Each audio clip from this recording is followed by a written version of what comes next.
இன்றைக்கி விவசாயத்தோட நிலைமை என்னென்னு பார்த்தீங்கன்னா, அன்றைக்கி விவசாயம் பண்ணுறதுக்கு ஆள் இல்லை. கூலி ஆட்கள் கிடைக்கல. அதை விட விவசாயம் பண்ணுறதுக்கே ஆள் இல்லை.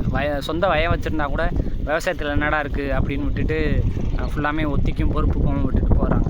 ஏன் என்ன காரணம் அப்படின்னு பார்த்தீங்கன்னா, அப்படியே போயிடுச்சுன்னா இன்னும் ஒரு 5லேருந்து ஒரு 10 ஆண்டுகளில் வந்து விவசாயம் பண்ணுறதுக்கு ஆள் இருக்காது. அப்போ விவசாயம் பண்ணுறதுக்கு ஆள் இருக்காது, அடுத்த தலைமுறைகளும் விவசாயத்தை வரல. அப்போ விவசாயம் இப்படியே அழிஞ்சிருமா அப்படின்னு நீங்கள் நினச்சிங்கன்னா அப்படி நடக்காது. அதுக்கடுத்து என்ன நடக்கும் பார்த்தீங்கன்னா, பெரிய பெரிய கார்ப்பரேட் நிறுவனங்கள், பன்னாட்டு நிறுவனங்கள் உள்ளே வந்துடும்.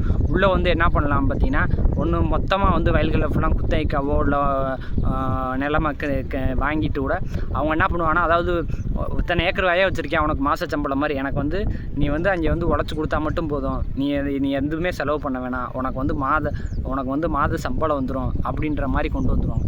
அப்படி கொண்டு வந்துட்டான்னு பார்த்தீங்கன்னா, எல்லா விவசாயமே வந்து நம்ம எதுக்கடா தேவையில்லாமல் நம்மளே சொந்த காசை போட்டு செலவழித்து அதில் லாபம் நட்டம் வருது, அதுக்கு நம்மளுக்கு மாத சம்பளம் மாதிரி வந்துருச்சுன்னா கூட எல்லோரும் வந்து அந்த மாதிரி ஸ்கீம் கொண்டு வந்தாங்கன்னா அந்த மாதிரி மாறிடுவாங்க. அப்போ அப்படி மாறிட்டா என்ன நடக்கும் அப்படின்னு பார்த்தீங்கன்னா, விவசாயம் நடக்கும், ஆனால் அரிசியோட விலைகள் வந்து அந்த பன்னாட்டு நிறுவனங்கள் விலை நிர்ணயிக்கிற விலை தான் வந்து இருக்கும். அன்றைக்கி அரிசியோட விலை வந்து 100 ரூபாய்க்கு விற்கலாம், 150 ரூபாய்க்கு விற்கலாம், 200 ரூபாய்க்கு விற்கலாம்.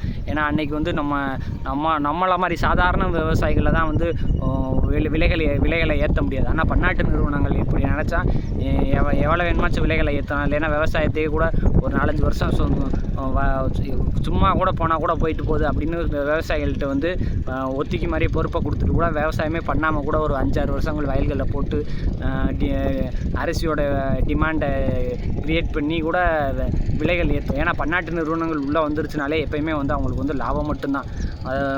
இப்படி மாதிரிலாம் விவசாயிகளில் வந்து கணக்கு பார்க்காமலாம் வந்து இது பண்ணிலாம் அரிசிலாம் வந்து உற்பத்தி பண்ணி கொடுக்க மாட்டாங்க. அவங்க உள்ளே வந்துட்டாங்கன்னா அவங்க 20 ரூபா ஒரு அரிசி உற்பத்தி பண்ணுறதுக்கு 20 ரூபா செலவழிச்சாங்கன்னா அவங்க குறைஞ்சது 80 ரூபாய்க்காச்சும் விற்க பார்ப்பாங்க.